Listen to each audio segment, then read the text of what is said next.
Hey, my band Lorenzo's Music has a new album out right now called Friction. It is sort of a genre blurring experiment that we made that's crafted as a movie soundtrack. So the entire album is built on a single 3 chord progression. And the whole album is kind of the idea, what if we rewrote the same song 15 times in different moods, styles? Each track has the name Friction in it based on the original chord progression track, but the titles are all paired with the different types of moods that were created, such as tango, conspire, slippery, rainy day, things like that. So if you want to check out this unique album, you can get it right now at our website, lorenzosmusic.com, or you can listen to the album Friction anywhere that you stream music. Also, the entire album was created using only open source tools and software. This includes the operating system that we use, Ubuntu Studio, the recording DAW that we use, which is Ardour, and the plugins and effects that we use, which mostly are CAF, Guitarix, and X42. Everything is open source. So go check out our new album, Friction, streaming everywhere, or go to lorenzosmusic.com and you can download it there.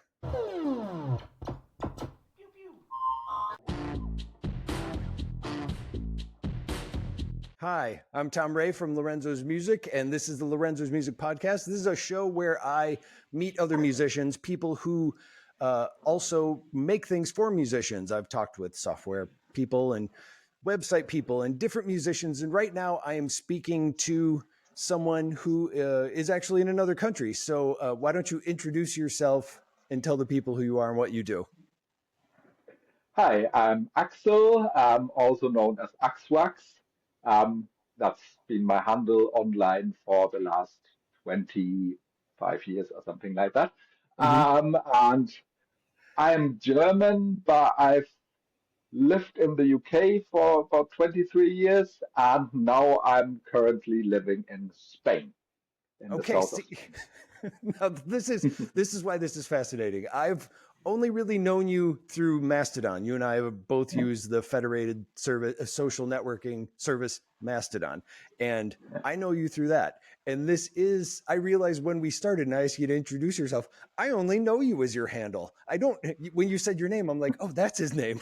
I didn't even, but you Well, and I knew you were I in have been a bit Spain. cagey about that, about my real name. So usually Okay. it's just my online handle most Okay. of the time.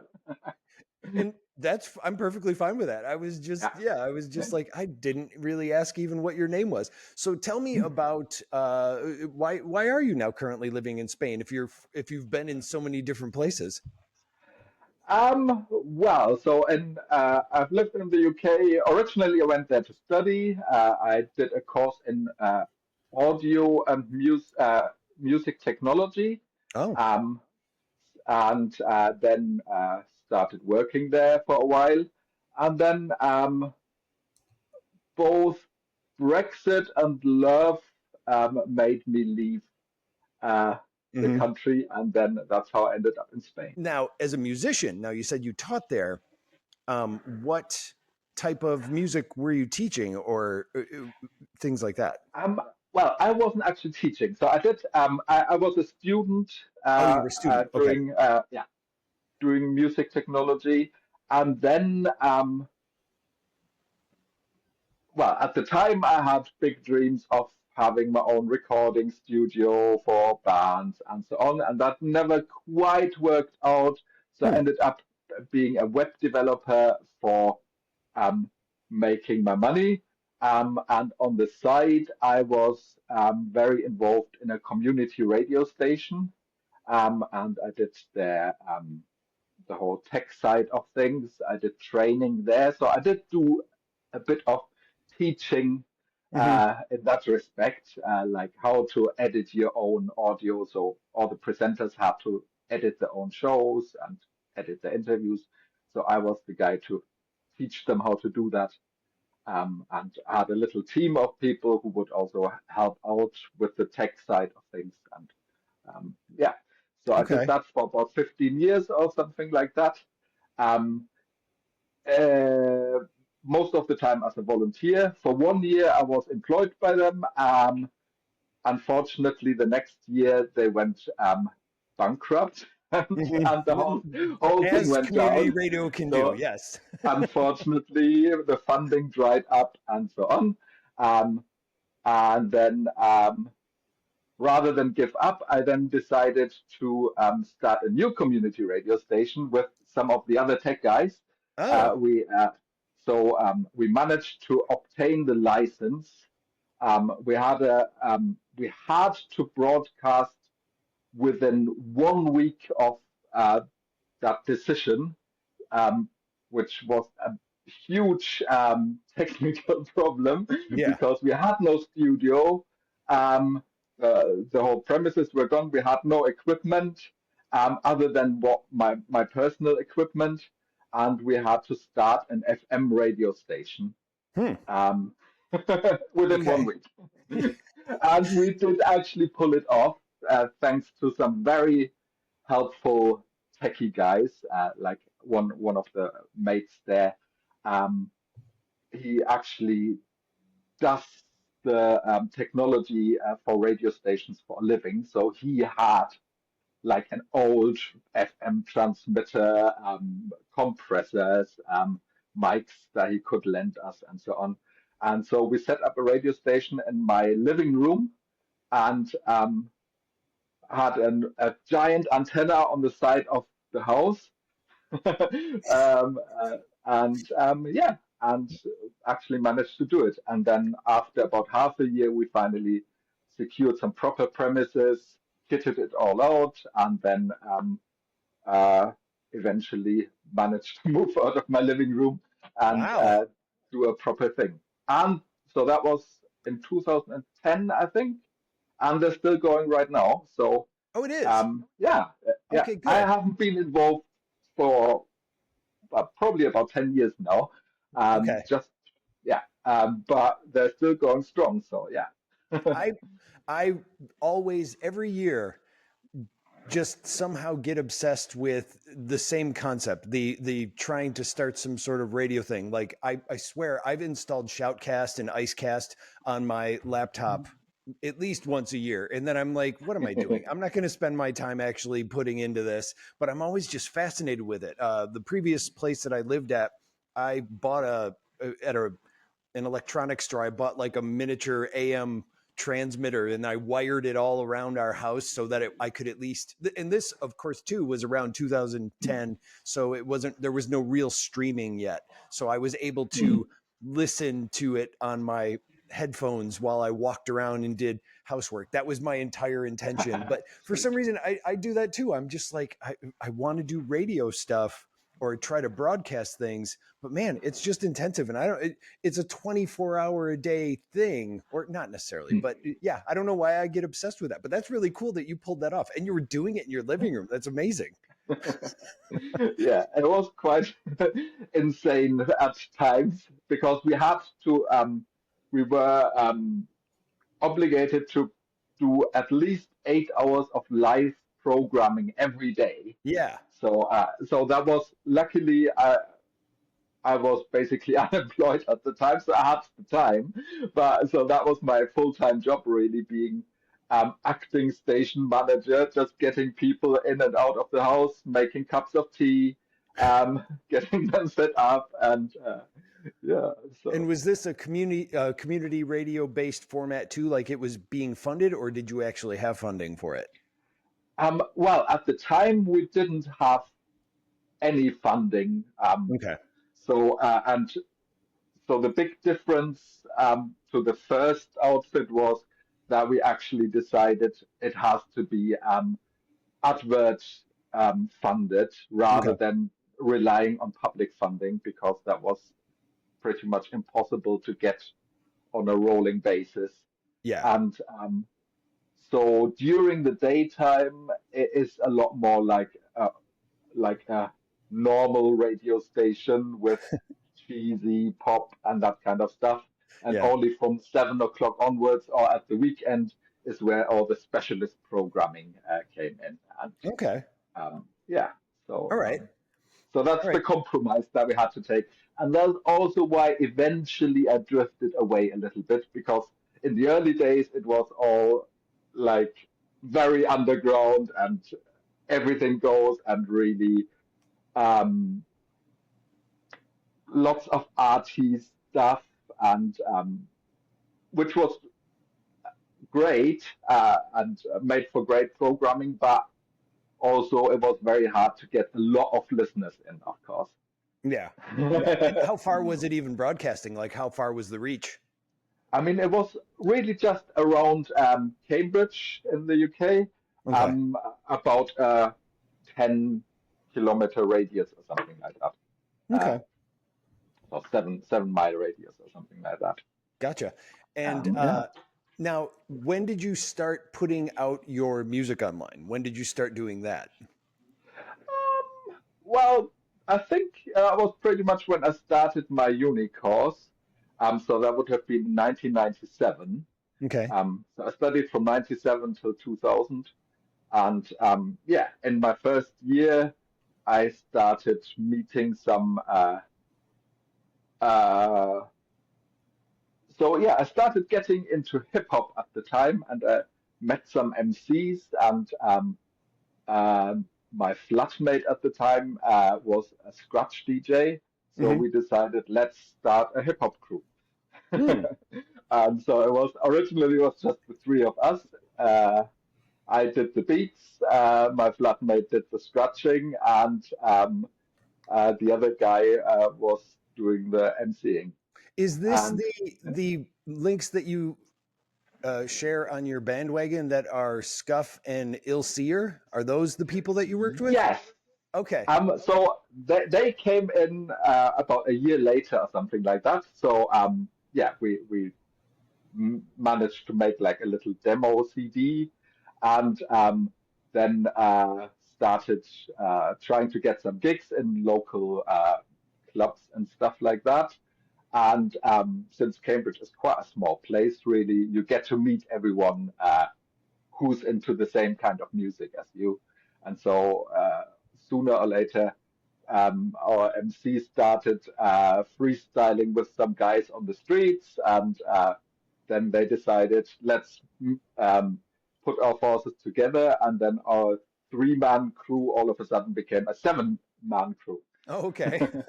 and yeah, with MCs from 4 different countries as well, I think. So Oh, yeah, it was wow. quite an yeah international thing because yeah, Cambridge is full of students, so yeah, there was a lot of foreign students who came there, and yeah. Okay. And you said you were spinning for that, is what you were doing, Mm, or doing the well, I beats and was stuff like that. yes, yeah. So I at the time that was just around the time when you started to get like uh, DAWs that could do audio recording. So I had Hmm. like an early version of Cubase that just rather than just being MIDI, it finally did hard disk recording as well. And so I used Cubase um, to make the beats. I also had Acid, Okay. used to I be remember called Sonic Acid. Yeah. Foundry Acid. Yeah, and it's Yeah. been Sonic sold a Foundry few was based times where I since then. live. Is The it? company Ah, started in Madison. Yeah. all right, sweet. Yeah.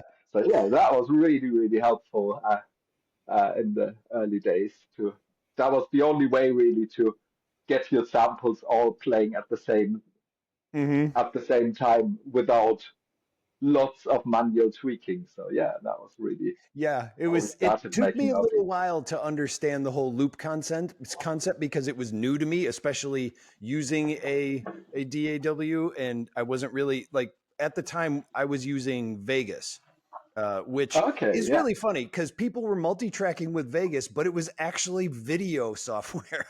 Yeah. But I had no idea. And then there was Acid too, and I remember trying to do the same thing in Acid. I just was like, "Oh, it's just a different version. Like it seems more lightweight," but I didn't understand the whole looping concept. And then years later, I'm like, "Oh, now I wish I had it." But other things can kind of do the looping now anyway. But Hmm.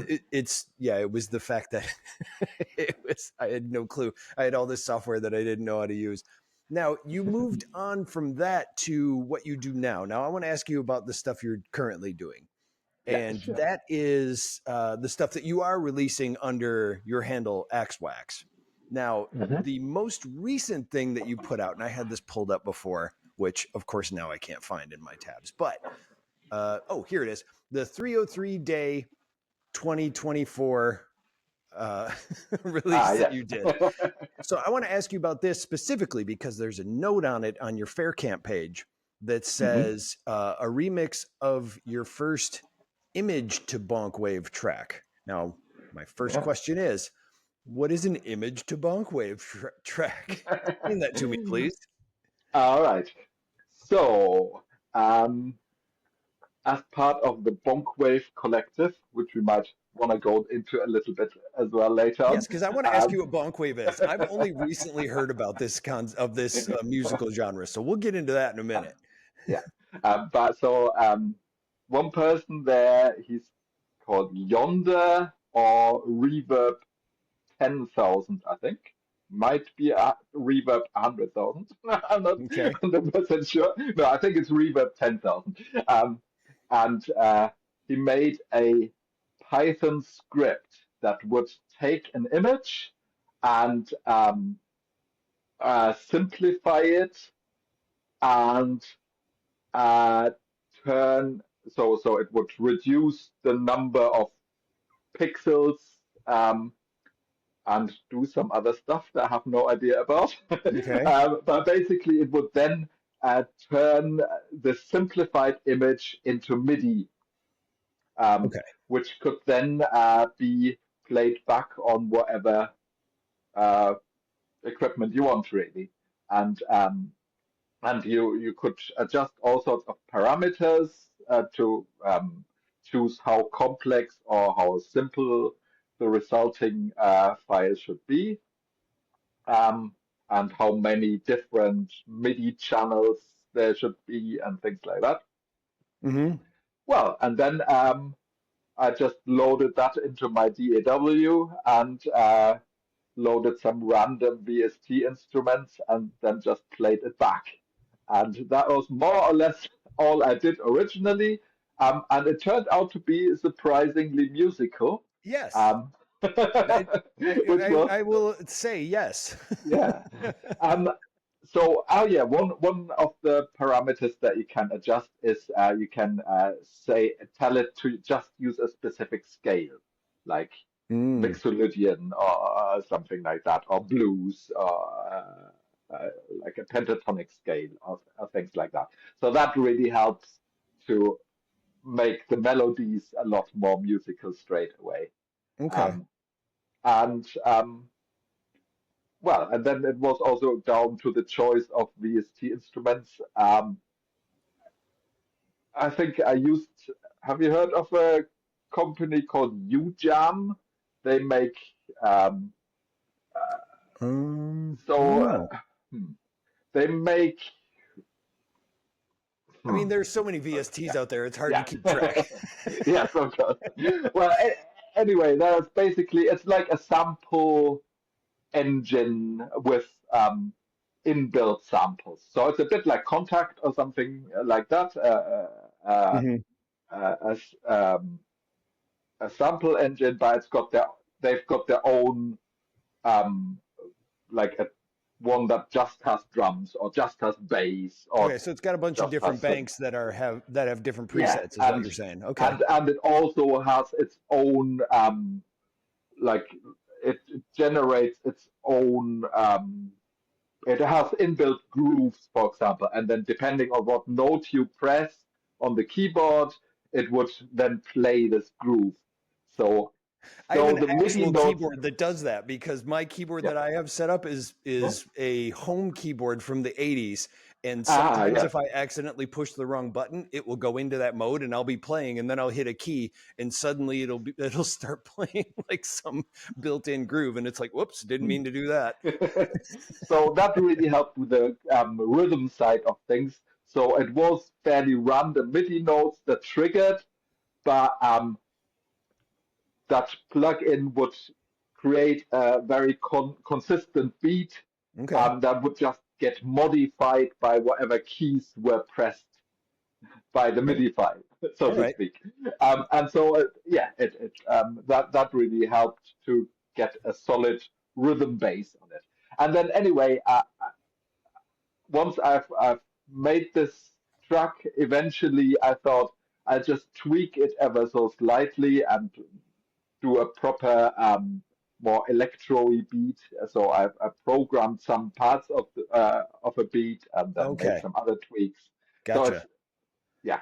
So this is sort of the remixed version of it.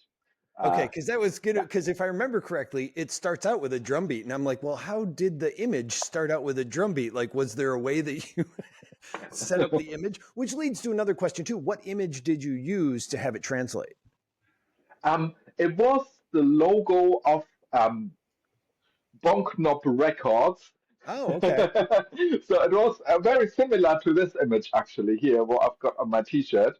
Okay. So it had like some stripes, and it would just rather than this text, it would just say Bonk Records, um, Oh, and that was more or less it. nice. Okay. Yeah, All right. Now yeah, it was very random. here's what I want to get into because I only recently discovered through some of the people that I've met and talked to on Mastodon, Mhm. Bonk Wave. I don't know what that Yeah. is. I have a possibility of generalizing and understanding from the name possibly what it is. But could you describe Bonk Wave to me? Because I'd really like to make sure that I'm right in thinking Okay. what I think. So, well, it all started before my time as well. So I only got on board a little bit after the original inception of it. But Okay. basically, it all came out of a conversation on Mastodon about being pigeonholed into certain genres of music. And hmm, there was a person called Yoni Den who somehow responded to someone else who I don't remember, Mm-hmm. saying, well, something along the lines of people go, that's not actually Bonk Wave, or something like that. It was just Mm-hmm. something he came up with randomly, and that's then somehow spiraled, and then Okay. people were soon after someone actually made a track that would have those lyrics in it, and it within a few weeks they decided to make a compilation of Okay. tracks, All more or right. less. So it was And really the yeah, and internet did what it did with something that it thought was an yes, interesting name. Okay. Yeah. yeah, All it's right. not just yeah like a meme that Yeah. kind of spiraled out of control.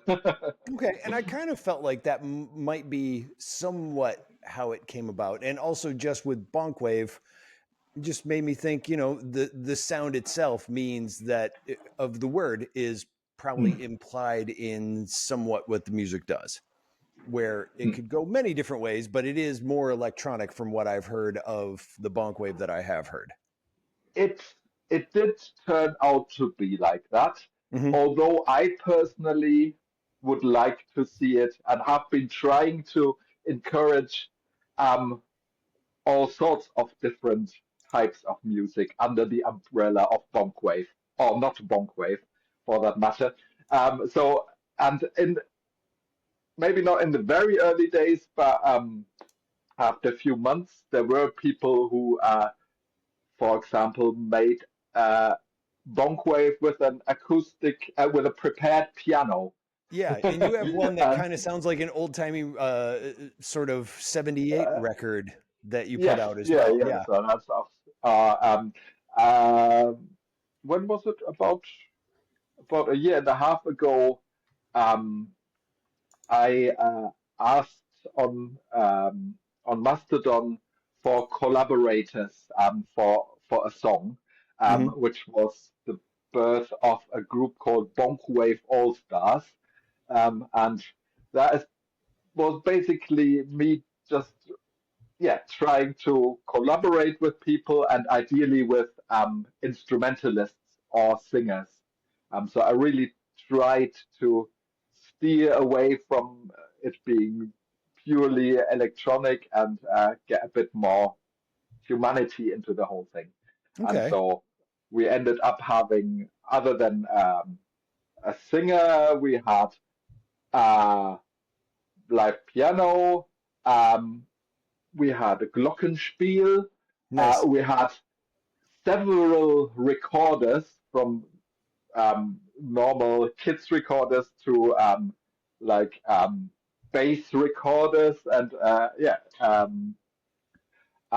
what else did we have? I can't quite remember now. But yeah, we had a bunch of different instruments. And So yeah, that was a success really. And the whole each I think by now we made 2 tracks, and both of them came about within like a couple of weeks from inception to having to deliver them. and was So this yeah, remotely or was this in that person? was all remotely. Yeah, yeah, that was Really? all How would you remotely. manage that Yeah. project then? Well, it was literally just me going, I want. So the first one was for a Christmas tune. So that was about on the 10th of December. I thought of the idea, and we had to get it done before before Christmas. Nice. Uh, and yeah, so I just said I need some people who's interested in it, and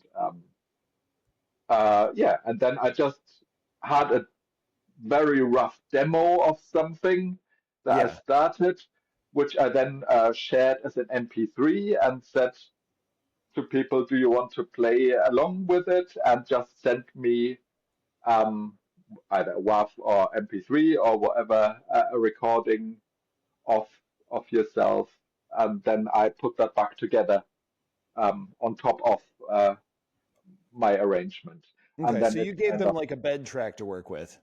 yes, yeah, yeah. Okay. I gotcha. Um, So yeah, so the first one was mostly just me producing. Um, the second one was for Valentine's Day. So again, it was very Just doing um, the holidays. yes, it was very much. I think that was literally just a week before or something like that. All right. You need to And get a calendar or something because you're doing these yes, like I always know. right before the date. All right. And for that, I managed to get. Have you come across an artist called So Cool on Mastodon? No, I don't think I have. She does beaut beautiful instrumental drum and bass, but also, especially recently, it's more ambientish kind of stuff. Okay. Um, and she was on a couple of Bonk Wave compilations and uh, managed to get her to get involved. And so we kind of did a bit of ping pong production on it. So I would send my stems over, then she would do a bit, send them back to me, I would do a bit, and I think we did that twice, 2 or 3 times, Mm, and until we finally had a whole track. And yeah, that worked wow. really smoothly as well. Okay. Nice. I like that. That's an ambitious thing to do, setting those up, especially with the deadlines that you put on yourselves for for that. I Now, have to say I work best under pressure in that respect. well, and on top I, of that, you've been doing some videos where you actually do create songs with your setup live. I've seen a few videos where you actually yes. just kind of you started out. Now, this is one thing I've always been fascinated by. I wish I had the ability to do this, but the way my setup is it's more if I'm going to do it by myself, it's usually more programmable. I have to program it more. You have all the you turn on the knobs and you set it up and you go, okay, now I'm going to do the beat with the 808 or the 909 or whatever you have. So you do those. What's your setup for those when you run through them? I know it's a whole different mindset, but I'm just fascinated by it because I wish I could do it. So tell me about those videos you make. Okay, so it's not actually completely off the cuff. So I would have Okay. prepared a fair bit beforehand as well. I Hmm. got myself this thing here. It's an Electron model samples, and it's Okay. basically a little sampler. Um, it can have up to 6 tracks of mono samples, Hmm. but you can't actually sample into it. You have to load in WAV files into it. So it's Okay. more of a sample player, really. But then it is quite good to, like for the performance side of things, it's got a lot of knobs where you can do like the usual effects, cut off, reverb, delay, and so on. Hmm. And you can easily mute tracks or just beats and so on. And so that's really what sparked it for me, and I used that as the backbone for pretty much all of those jams. So I would like program patterns into it, mostly, well, let's say an 808 beat or something like that, Right. and make maybe 10 different patterns, which I could then chain together, um, and then well, mess with it as I went along. But even on its own, it already had some sort of a song structure, without me having to do anything. Yeah. And then I could just tweak things, putting tracks, bringing tracks in and out, and adjusting the sounds and so on. And that would give me the freedom to then use other pieces of equipment and play them live without getting completely confused. Okay. All right. and and then I would probably have like 3 or 4 practice runs beforehand as well, so I actually know roughly what I'm going to do. And Okay. then yeah, and then I would have other pieces of gear that I would sync up to that through MIDI. So I've got like the Behringer 303 clone. Um, uh, so I've used that pretty much on every track, Hmm. and then a few of the other synths that I've got kicking about here. Nice. Okay. Yeah.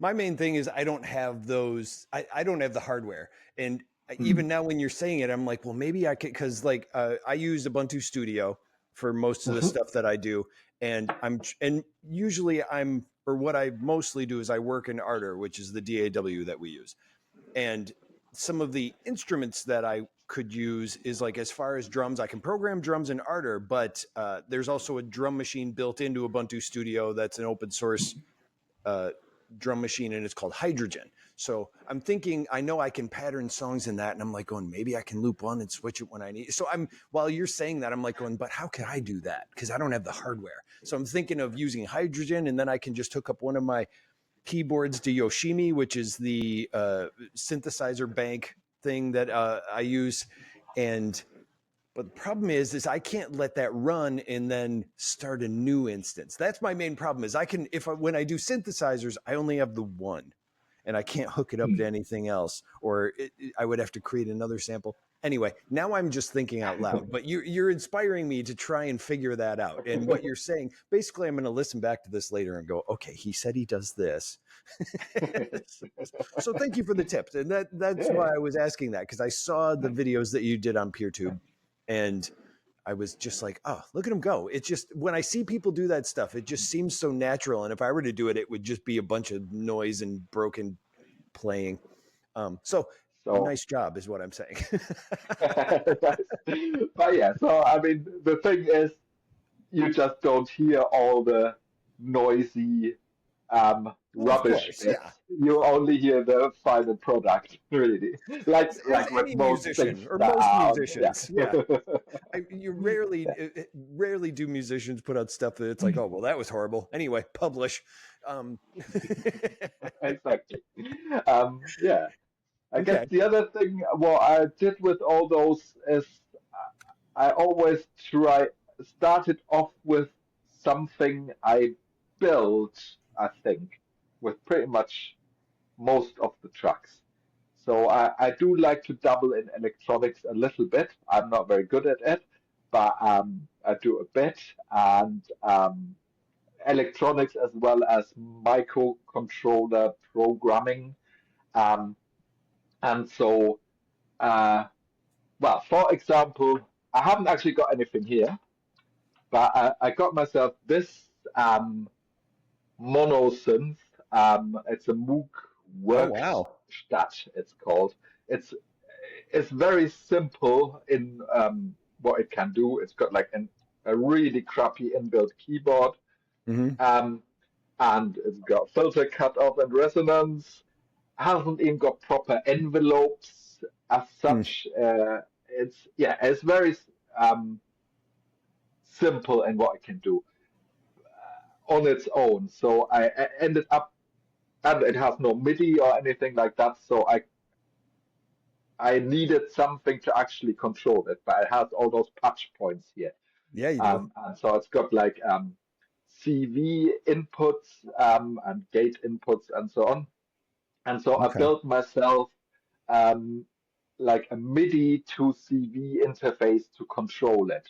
So originally it was just to be able to play notes via MIDI. Hmm. Um, so I think that was one of the first videos I did was just like playing a very simple bass line, um, just just the notes of it. But then I thought I really want to be able to do tweak the filter at the same time as the notes. So I had a second output, so that would allow me to use velocity to control the filter cutoff, for example. Yeah. And so that then ended up being the next video. And then I decided I really need an envelope for the filter so it can actually, well, you can get like warp sounds and all that Hmm. kind of stuff, which you couldn't be doing otherwise because you only have this one very rudimentary envelope, which also affects the amplitude as well as the filter.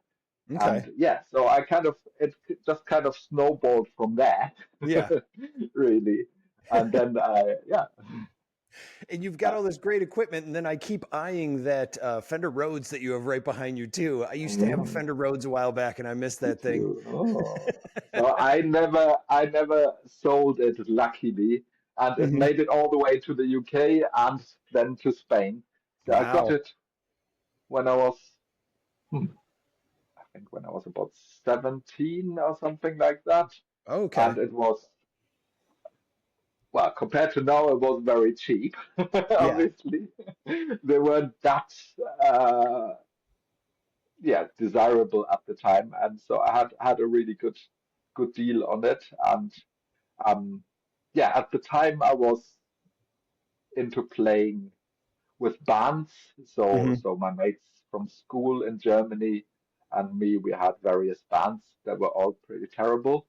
But yeah, one of them was we had our ambition was very high, but our technical abilities not so much. But we Right. tried to do like some sort As of every band is a jazz starting funk out. band. Yeah. Yeah, and yeah, so our big heroes were people like Herbie Hancock and Hmm. Miles Davis and Billy Cobham and I don't know, all, sort of yeah, 70s jazz funk.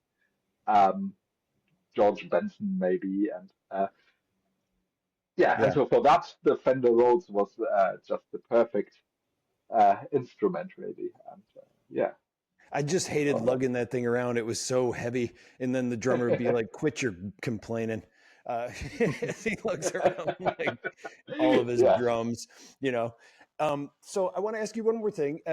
Do you have any plans for projects or things that you're doing in the future that will be coming out, music or video or otherwise? Are there some things that you have coming out? I don't actually Okay. right All now. right. So I get I've done. no major holidays for you right now, so you haven't thought of anything. No, I haven't. So I've actually just come back to Spain after being in Germany for a little while, well, for a Okay. couple of weeks or something like that. So I'm just settling in again. Um, I did help out the guys. from Secret Deal a little bit. Sam, who does NHAM, the Mm. website, Hmm. Ethical Revolution on Mastodon. Yeah. Yeah. I Um, just recently heard about and that. Yes. yeah, and him together with, I hope I'm getting that right, Stefan Bohacek, I believe. They made very sort of like funky house tracks with vocals.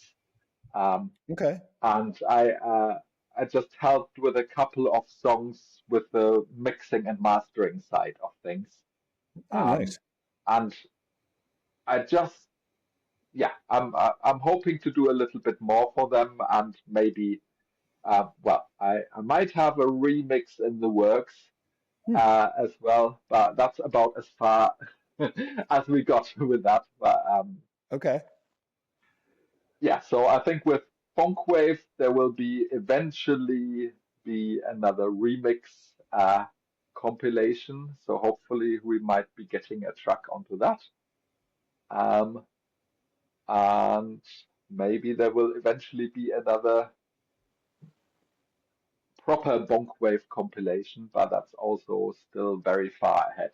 So we're looking like at summer or something like that with that, I guess, All right. or And if maybe late spring. and if people wanted to check out some of your stuff and what you do, where should they go do that? Um, Probably best to go to music.axwax.eu. So that's AXWAX.eu. Yeah, music.axwax.eu. Gotcha. All Um, right.